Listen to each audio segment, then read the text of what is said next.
welcome to the Music Bar Podcast, episode Oh, 43. Hello, Dan. 43. G'day, Chris. How are you, mate? I'm on a high. I'm on a high. Oh, what could that be, mate? Why could that be? I won $11 on the lotto. Oh, did ya? No. Congratulations, man. Retirement, here we come. Yeah. No.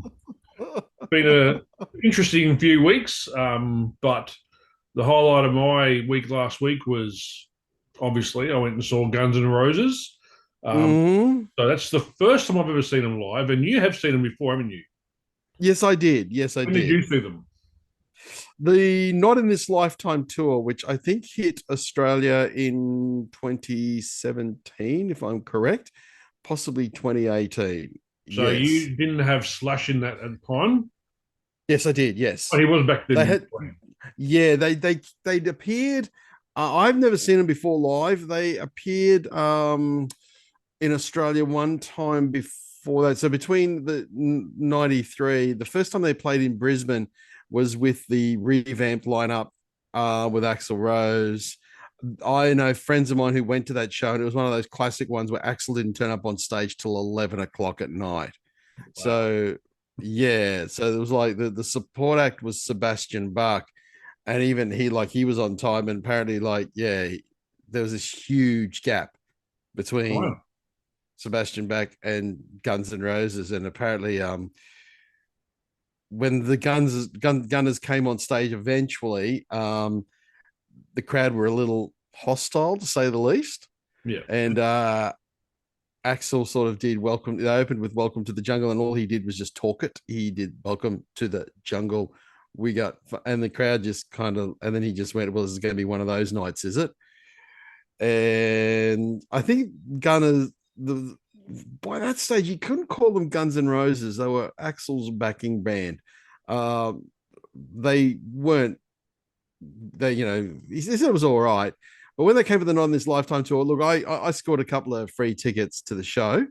I liked it to a point. I thought the show I saw was just way too indulgent as far as every song just had this massively long Slash guitar solo. And if you really like Slash as a guitar player, fantastic. Yeah. But there's only so many guitar solos I could watch. And I didn't stay for the whole show. And I don't regret it. I just sort of thought it was a fine, well put together big rock show. So I was kind of a bit about going to this one. And I didn't buy a ticket. But from all reports from you and other people I know who saw the show and everything, amazing. Everyone just said an incredible rock and roll show. They played for 3.5 hours, and it just looked like everyone was so obviously, things change, attitudes change. Obviously, I probably would have enjoyed it a lot more. The set list was great, a real mixture of songs. Yeah. They didn't include a lot of the really, really long ones. Like, when I saw them, they had much as I love Civil War, there was Estranged, and they did really long versions of already incredibly long songs. To me, from what I saw, they only Coma and November Rain, of course, ubiquitously that, but Coma was like the big long one that they did. Everything else, mind you, a 3.5 hour show of 24 songs. They obviously blew every song out to Yeah. its absolute thing. But Chris, you were there. Tell me what it was like. So yeah, me and my mate went, and we couldn't really see the stage very well. So I'm glad we, had the big screens because that's what you see most of the time. You're sitting there watching TV, but the atmosphere was Mm, great. The sound I thought at the very beginning was a little bit off, but once the room, well, not the room, the stadium gets full, I think the sound mm, adjusted itself to the point where it was actually really, really good, to be honest. Um, mm. I thought the long songs that I heard were Coma, Knocking on Heaven's Door. They always play that, and it goes forever because they do so much soloing in between, and etc. etc. November Rain, um, Strange, which is my favorite song, one of my favorite songs off of those albums. But yeah, no, it's to me it was really nice. I've never seen him before. I've only ever seen Slash playing with Miles Kennedy. So to see Guns N' Roses, this little guy singing the songs that I've watched for the last 40 years, you know what I mean? Uh, Mm. and I think he did. I was a little bit worried about. We've talked about it on our podcast about the fact that so many singers this day and age are ruining their voice, not doing very well, not performing very well. And I've seen footage of Axel um, in the past couple of years where he hasn't sang the best, but honestly, I did believe that he sang on point. If he couldn't get the falsetto he normally would, he would adjust it to what he needs to do for the song. He didn't Mm, run around like a crazy kid like he would have done back in the 90s and when he was mm, younger. He actually walked around a lot and he kind of it was like he was choreographed where he needed to be, kind of thing, to stop and get his breath back again, whatever it was. For 3.5 hours, you kind of need to have an understanding of what your voice can tolerate. So mm. having that, the way he was doing it, and it wasn't ridiculous. It was actually really, I thought, professional. He sounded great, and I thought he sounded on point from pretty much every song. Slash's guitar solos and guitar playing and the music they were making was so good to me. I thought it was just amazing. I have read reports, some people saying that Slash was playing out of time, and obviously Axel can't sing, but where I say that's most likely wrong, it would have been where you sat in a big stadium like that. I thought the sound Mm. wasn't the greatest at the beginning, but I think they adjusted it as time went on. I don't think Slash was out of time at all. Um, but if you sit in the very back, there might be a chance you might hear it slightly different. I don't know because I wasn't sitting in the back, but that's the only reason I could comment on that kind of comment. But to watch Slash play, like he's one of the greatest guitar players of all time. We've all grown up watching, November Rain, Mm. the solo when he walks out of the church. We watch, all these other things he's done in the past, Sweet Child of Mine, and everything. When you hear that for the very first time live by the people who actually did it, it took me back to the 90s. It took me back, so far. It was so nostalgic. It really actually made me, I wouldn't say emotional, but it was really nice to be there. That's why I did say to people Mm. who I Mm. knew, because I went to the Brisbane show on Tuesday and they had the Gold Coast show on the Thursday, and I was really close to getting tickets for that too. They still had a few available, $70. You would have sat in the back, but you don't see the unless you pay a lot of money. You don't see them close up anyway. So what's the difference if you're sitting on the side for $200 like I did, or at the back for $70? I couldn't care less. You still hear it and you can still watch the big screen. So no, I thought it was really amazing. I've been listening to Guns N' Roses ever since. I thought it was a really nice touch for Axel to change his clothes every couple of songs, but he would change them to something Australian. Like he wore a Vegemite shirt one time, and he wore another Mm. one where it Yeah. was the kangaroo and the Southern Cross. So all these little things, and on his jeans as well. He's wearing the same jeans the whole time, but he got rips all over his jeans and patches on them. And one of the patches was an Aboriginal flag, which I thought was a really nice touch. So credit to them for doing that, and whoever buys his clothes and organises it, well done, because I think it was really, really good to do that. But yeah, I still kind of regret not going on the Thursday, and I think it's going to be something that's going to bother me for quite a while. But overall, phenomenal. Oh, I'm glad. I'm glad.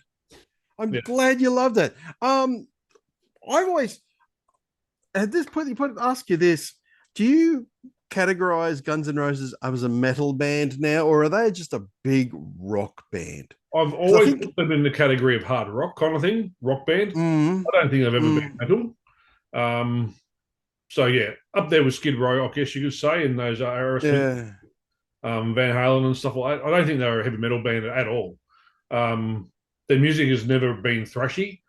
Um, so yeah, no, definitely a hard rock band for sure. And because no, they definitely attracted the metalheads and more, which we'll oh, for sure. discuss. Yeah, because that was the sort of the gateway into them. Oh, you're a metalhead. I was a metalhead. Guns N' Roses just was a band that you just kind of naturally progressed towards. But Yeah, it's amazing you listen to Appetite and then you go to that transition to the Use Your Illusion albums, which literally made them. By that stage they were the biggest band in the world, but they had expanded their sound to piano and keyboards, and then the show, with the backing singers. This was the '90s show. They'd become this big rock sort of spectacle kind of show, like like Elton John shows in the Mm. 70s, and or maybe like I was reminded a bit of the Joe Cocker Mad Dogs and Englishmen thing. Lots of musicians on stage and lots going on, and everything like that. And I just got the feeling that that's where they kind of were heading, and it's just an interesting transition that there were obviously within the camp too, like with Izzy Stradlin, there was ones that wanted to maintain this hard rock, meat and potatoes rock and roll. And I would not call them meat and potatoes because they went beyond something. That's what made them stand out.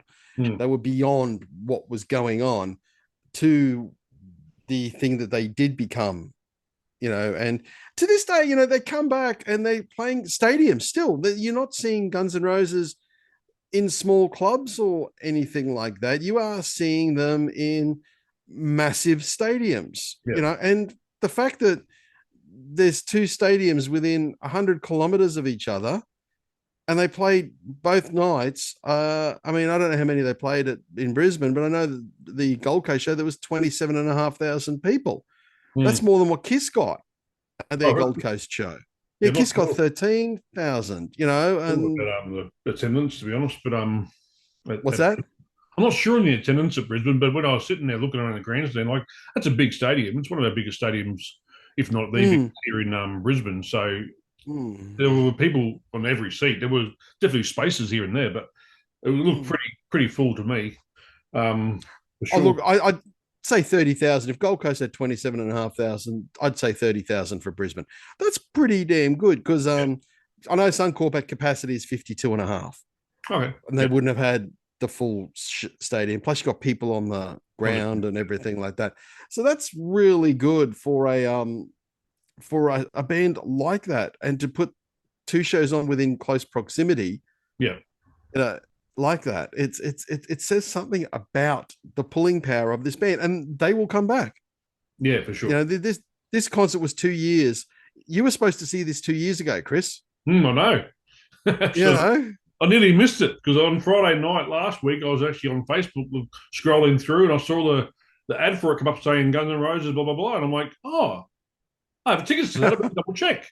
And I oh, double checked and went, oh, yeah. So I rang my mate and said, oh you yeah. know, we got Guns N' Roses on Tuesday. And he goes, oh, have we? Because it's been postponed a couple of times. I just never even thought about it. So, Yeah, yeah, that's right. It got postponed. It got postponed. It was supposed to be in 2020. They yeah, postponed it to 2021 and then postponed it to 20. So you all got to see it. yeah, And I'm sure they will come back. As I said, they get the crowds and everyone just loves those songs. Yeah. sure. Back to what you were saying before about Appetite and how they became the biggest band all of a sudden out of the blue kind of thing. They did have a little EP before that, but the debut album, obviously Appetite for Destruction. Mm, When you were saying before that they became so big, I think the whole part of it was there wasn't really a rock band at the time. Like there definitely was thrash bands around. But there wasn't a rock band that played this style of music that marketed them so well marketed them in a way. Like if you look at the cover of the album and they all got the mm. skulls and on the big cross, and then he's got a top hat. You didn't see Slash's face for how long? Like no one knew what he looked like, just like they Oh, because did he had the this for such a long time. yeah, That was Slash really had really fun.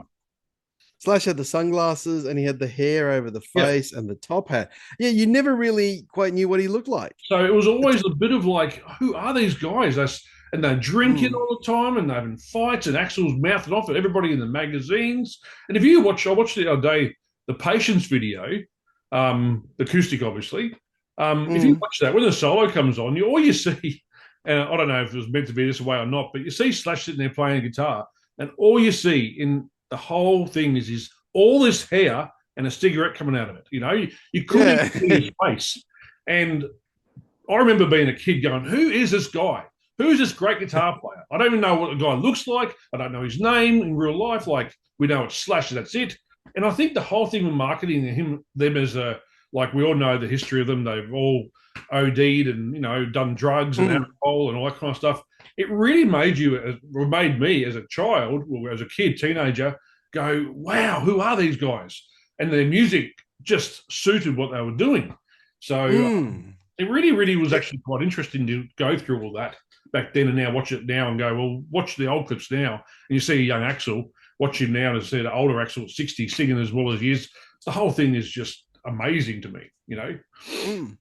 It's I I remember when it first came out, it was like all bands are marketed to their degree, and you know, obviously Guns N' Roses had their marketing machine behind them when they first came out, and all bands were marketed in that regard.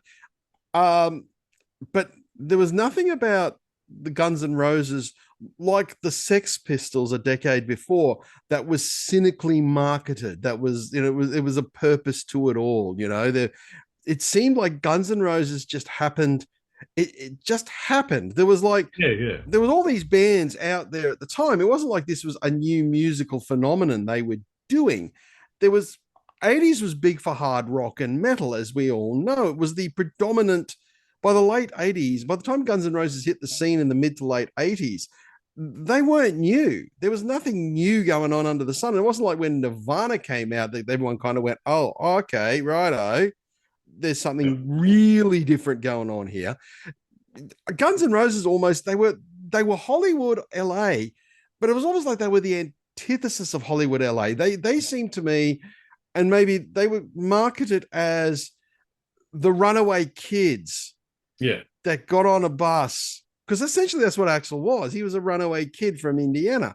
They got on a bus and dropped off at LA, and then in the middle of Sunset Strip, amongst all the sleaze and the hookers and the drugs and everything that was going on, and they just kind of went, what do we do? And the music just really was, I just felt, look, as you said, you've been listening to Guns N' Roses. After talking to you the other day about the show, I sat here and put on Appetite for Destruction. I thought I'll listen to a couple of songs. I'll listen to the whole damn thing from word to go. And I still loved it. I sang along to every song. And I was like, wow, this album still kicks. And I am going to just wait, cut here. Send a voice. All right. Okay. I was like, wow, this album still kicks. This album's still going really, really, really well. And it yes, it's 80s, but it didn't feel like it aged to me. And it still got a thrill listening to it. And I was like, this album, why did this thing? Do you want to go into Appetite for Destruction? Can we talk about this now? Let's do it. Let's talk about Appetite for Destruction. I think I have. I think we segued into it nicely. This album is the biggest selling debut album of all time. It's sold over 25 million copies. 30 million copies. How does a hard rock / almost metal band sell 30 million records of their debut album? Every song on this album kicks, and not everyone likes heavy music. Sweet Child of Mine was the taster. Everyone heard that first. It wasn't actually the first single. But I always remember, because the album came out in 87 and no one kind of paid attention. It wasn't until Sweet Child of Mine was released as a single in 1988 and went #1 that everyone went, who are these guys? Yep. Because as you just said, when they had the interviews, it was like they were the real deal. Yep. It didn't seem like they were posing. They were kind of the real deal. They were singing about the life of the streets of LA and they were living it. And it was like, these guys are for real. Yeah. They looked like they were dangerous. They looked like they would implode at any time. Yeah. Because after Appetite, everyone was like, well, what's next for this band? Oh, they're going to, they got this big piano ballad, November 8th, they're going to release it. And we were waiting for, Use Your Illusion will be out in 1989. It will be out in 1990. It'll be 2 albums. It'll be out at the end of 1990. No, it's been put back to 1990. And we were all, you would have been the same. We were all waiting for the next album. But the funny thing is, quickly, don't forget, they actually released Lies in between those two. That was what an acoustic album, So because the record company, what's the next album going to be? They went the opposite direction completely before Use Your Illusion came out. Because the record company was like, we need something out there. Yeah. We need some product. We need something out there because this thing is going berserk, but we can't get these guys to do it together. Yeah. A mate of mine went to that first tour they did of Australia in 1989. They only played Sydney and Melbourne. And he told me his Izzy Stradlin story that he said he was at him and his mates used to always go see all the bands and wait at the hotels and meet them and everything like that. All the bands that toured Melbourne. And he said Izzy came out and he was doing the whole junkie scratch, walking out. And he was just like, he said you could tell the guy was looking to score. And he was like, I want to get a taxi. I want to get a taxi. And they were all like, yeah, sure, we'll get you a taxi. And he's like, he got to the taxi. He wanted to go to Sydney from Melbourne in the taxi. And then he got out of the taxi again because they probably realized he had no cash on him to go. But he reckoned he was probably trying to score. And he probably knew that there was someone in Sydney he could score some heroin off. It's a long drive. Oh, yeah. But can I give you my personal story about the first time? Because I think that was one of those rock and roll moments for me. I remember reading about Guns N' Roses. Like all the bands I liked growing up, I read about them first. It was always the case. I read about Jane's Addiction before I ever heard them. I read about Faith No More before I ever heard them. And so I'd read, and I got to admit, at this time, I wasn't a big Motley Crue fan, purely because probably my first thing I heard of Motley Crue was Smoking in the Boys' Room, and I thought it was rubbish, and I will stand by that till the day I die. Wild Side was the song that made me go, these guys are pretty good. This is pretty good, this one. But I remember reading about them in 1988. My brother was right into this band, The Cult. Loved them. And he read this article that said, if you like The Cult, you'll like Guns N' Roses, this band from LA. Thought, okay, cool. I heard Sweet Child of Mine, loved it. Thought it was an amazing song. But I was at a friend's place. He was having a pretty boring party. And he had the TV on in his living room, and he had on the MTV Music Awards that night. And Guns N' Roses came on and played Welcome to the Jungle. And for my 21-year-old brain, I went, oh, who are these? This is them. That's them. When I saw them perform at Welcome to the Jungle live, I always remember there was a guy sitting with us, and he looked at us, and me and my brother, and he's like, do you like this? And we're like, man, this is one of the best things I've ever seen. Who are these guys? And that was a real thing to me. Guns N' Roses had that real bang moment for me.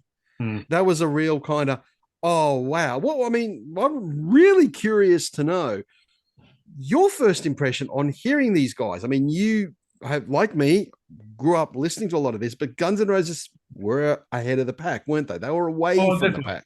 Absolutely. And like I said before, anyone who watches this show probably knows I'm more of metalheads than anything else. So I was listening to a lot of metal at the time, but I was also listening to Van Halen and obviously and other bands.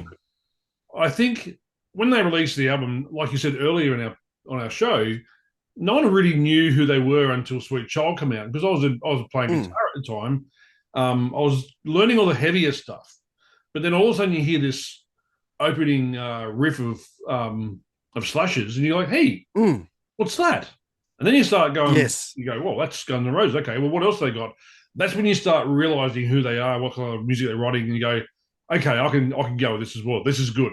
I'm not the biggest Aerosmith fan, but like Van Halen, I'm not the biggest rock fan in other bands, but that there was, like you said before, dangerous. They had you didn't know who they were. They lived it. They nearly died. yeah, exactly. All these things as an impressionist teenager, I was like, these guys are so good at what they did. Just for five guys, So you kind of, I went back to their catalog and I started learning their songs on guitar, and it was a different style what I was learning most of the time, but it was just phenomenal to hear it and to see it and start kind of like listening and breathing it kind of thing. You know what I mean? Because it was just, it doesn't happen very often. It won't happen again, most likely, in our time where a band would do that. You know what I mean? No. Rock bands aren't doing that anymore. No. And all the tattoos they had and all that kind of stuff, it was just, it was incredible to watch. And I was sitting there in interviews, they're in the mid-20s, drinking in front of you, not answering, having jokes, whatever it is. And then you hear all this stuff that actually used to do and get in trouble for, and like always come on late and all this kind of stuff, just like, who gets away with this, Yeah. Because most people will go to this concert, like you said before, Sebastian Bach opened up for him and they come on a couple of hours later. Well, if you're sitting there waiting to watch this show, you'd be so mad, you'd never want to go and see him again. But he Mm, comes out and says what he says, oh, it's going to be like that, is it? Well, you just created this. But people just seem to yeah. believe him as Joe Sushi starts singing. So, yeah, it's just something that would never, ever happen again. And, like I said before, too, I really enjoyed this concert. And before, you saw a big stage, especially from the Use Your Illusion days. We watch those video clips. There are Mm. so many musicians on stage. This one here, I watched the other day, it really was just the five of them. Obviously, a few different people, but still five. And we still had the keyboard player, and you still had, I think it might be his wife, because I thought I heard the same last name. So you had a wife singing, as doing a bit of backup, but they weren't on the stage Oh, okay. either. So it was mainly five guys, and then you get those other Okay. two here and there. So Dizzy Reed and Richard have been the longest members in Guns N' Roses, except for Axl Rose, because they've been there since So yeah, no, it was it's actually really intriguing. My first thought on these guys were, like I said, Slash the guitar player. You hear that Sweet Child of Mine riff, you go, wow, and then you're into it, and then you can't stop it and put it down. So yeah.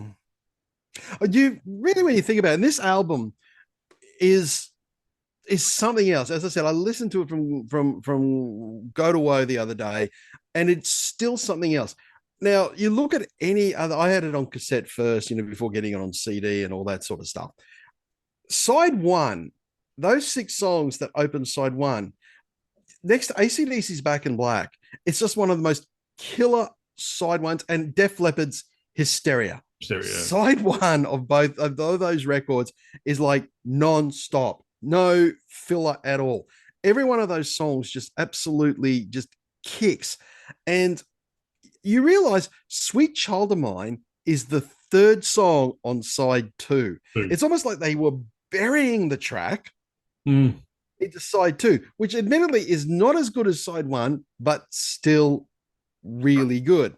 Yeah. And the more, like, probably if there was one song I could live without on that record, it would be My Michelle. That would be the one song I could live without. Other than that, there's another cut off that album called Shadow of Your Love, which is a mind-blowing song. They could have put that on there instead of My Michelle. That's only my opinion more than anything. So when you realize you have to wait 9 songs on a record before you actually hear the big single, when most bands would have it in the first 3 songs, that said a lot about their confidence and the way they put that record together. And look, what was it? Side 1. What is it? What? Welcome to the Jungle. Then it's So Easy. Night Train.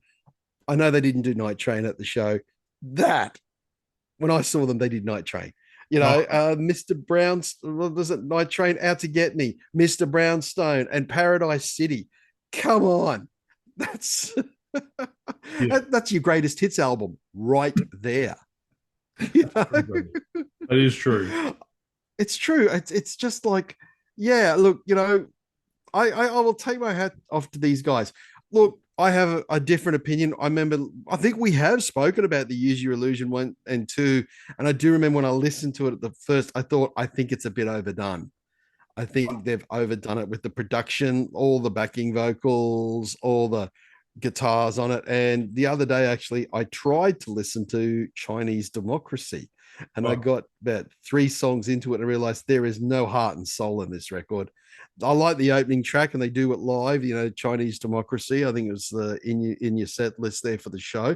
I actually do like that track, but the guitars seem to be just washed down there. And when you had guys like Buckethead and DJ Ashba, and there was he had 3 guitarists going on that record at any one time. I was a bit kind of okay. So I'll try and give Chinese Democracy another go. But okay, when you put that, my opinion, obviously we've run out of time. So you've got 7 minutes. Oh, are we? So I'm going to just quickly say, I was talking to someone the other day after the concert, and I said to them, yes, how good was Appetite for Destruction? But for me personally, I love Use Your Illusion 1 and 2. I couldn't divide them. I couldn't tell which one I liked the most. Why is that? Well, I kind of put it to the same kind of scenario as Silverchair. Their first album debut was really heavy, really great. Everyone loved them. And then they started changing. And that was because of Daniel Johns becoming more of a musician, getting the way what was in his brain out, strings and piano and all that. and you come up with Young Modern and that kind of thing. It's crazy. But I love that stuff Mm. pretty more than the heavier stuff. It's pretty the same with me thinking about Guns N' Roses. They wrote this great rock album, and then they started changing, and it's all really, I think, Axl. It's in his head, and he writes these great epic songs, which I love those kind of things. They take me Hmm. rocking for 2.5 minutes, like Hard School does, which I also like. I love the journey of Strange. I love the journey of what November Rain, and that someone to write that kind of music to me is more genius, I guess you could say, or than what a rock song is, like Rocket Queen or whatever it is. So I kind of put those two in the same kind of category. I find it, I love that kind of stuff, so that's why I like it, but more than Appetite. But you would not get there without Appetite, just like you wouldn't have got there to the last albums of Silverchair without the first. You know what I mean? So you need that as a bridge, but as Axl grows, his style changes. So yeah, Chinese Democracy. I listened to that album when it first came out probably 3 times and hated it. Then I went I got a job where I could listen to the radio all day or CD, and I had that on because I really wanted to like it, and I learnt to love it. And I find those Okay. first, I find those first at least 7 songs. I can listen to those all the way through, no problems at all. Rewind back to the number one. It's something special about it. It probably wasn't as great as I was hoping it was going to be because it took 14 or something years to create. But for me, Yeah. those songs on there are just another epic songs, but not to the same extent as I think as A Stranger in November Rain, but they're still really, really good. I love it. I love Chinese Democracy. I think it's a great album. Can I just quickly point out about Chinese Democracy? I know you said we're running out of time here. I got to admit, yes, when I did first listen to the record, and it came out like 2008, no one else was bringing. I remember saying to some friends of mine, it's a big epic rock record, and no one is bringing out big epic rock records anymore. And it was, I got to admit, it was a breath of fresh air in that regard. It was like, here's a guy bringing out a big rock and roll album. No one was bringing them out in 2008, and is anyone bringing them out now? It's Yeah, no, probably not. yeah, that big commercial sounding rock album. And that's what I felt when I saw Guns N' Roses that first time. I thought it was that big, professionally done rock show. The lawyers obviously involved, but I think they've been touring now for 5-6 years on that with this. And I think they obviously, for you and for everyone else who saw them, the groove was there. They had the groove. Perfect. And if you're talking about bloody Slash playing out of time, listen to Appetite for Destruction. He's rarely in time. Okay. Next thing before we leave is Pantera. Pantera, Chris. I've just released a little bit of a taster, I guess what do you call it? A teaser. Teaser Video. They just released a teaser showing the arm of Phil and the rings on the finger and a guitar head of Zach and drums, and so they start in 2 weeks, I believe. I think the first concert they play is in 2 weeks. And the first thing I noticed when they did that shot, and I'm not looking for anything particular, I just saw it and noticed straight away that Zach was using his own guitar brand. He wasn't using the Dimebag one. So the head on the guitar is actually a Wild guitar, which is his brand of guitar, Wild Audio. So I'm not sure what he's going to do, but in 2 weeks' time or so, we'll start hearing about it, and we'll be able to know about it, and we'll be able to talk about it and see what the opinions are. But I'm still looking forward to it. I can't wait, to be honest. Well, that's why I saw that because it was only literally 2 hours ago. I'm sure from us recording this show when that came on, and as soon as I sort of thought, well, I hope Chris sees this because I thought it's real. This is what makes it a real thing, and they're actually building this up to something. Yeah. They're not just saying, oh, this is coming out, or this band's touring, oh, they got back together and they're touring. They're really building this up. They're really making you want to go, this is happening. This is really happening. Yeah, for and sure. So, yep, 2 weeks. Anyway, more on that next time. But before we go, I have a bit of a surprise. We have a viewer who sent in a nice little gift. You don't know about this, Dan. And he has asked me to ask you if you can do a get on it on this. Okay. So I'm going to show you what album it is. He sent it in. It's on vinyl, so it's quite big, obviously. So I'll hold up in a second. Yeah. But can you please do Get On It on this album for our viewer, Jim?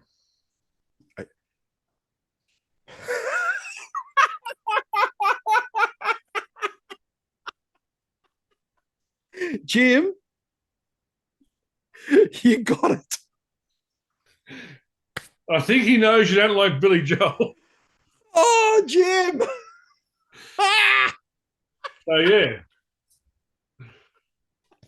Chris, we've talked. I'm slack on the Geo on the Get On It. I will definitely do that, and I will. I have to listen to Stormfront. Anyway, I thought it was really funny. Thank you, Jim, for sending that in. If anyone else Jim, send I something have in, to listen. please I have to do. listen. It was really, really good to hear, to see that come in as a joke. And yeah, let's get it going. Anyway, that is time. So yes, thanks everybody for watching. We have delayed this one because we were imitating Axel, and he's always That late. was well done. We are too. But yeah, thanks for watching, and please subscribe, tell your friends, like everything we do, and we'll start getting a bit more consistency on our Get On It. And hopefully the first one will be the Billy Joel. Okay, Jim, I dislike you intensely. I'm not going to use the word hate. I dislike you intensely. I now have to listen to this album. I will review it. I will do more than I'm going to review this album properly for you. Okay. And I will listen to it I'm going to listen to it with open ears. Good. All right, guys. See you later, everybody. Thank you.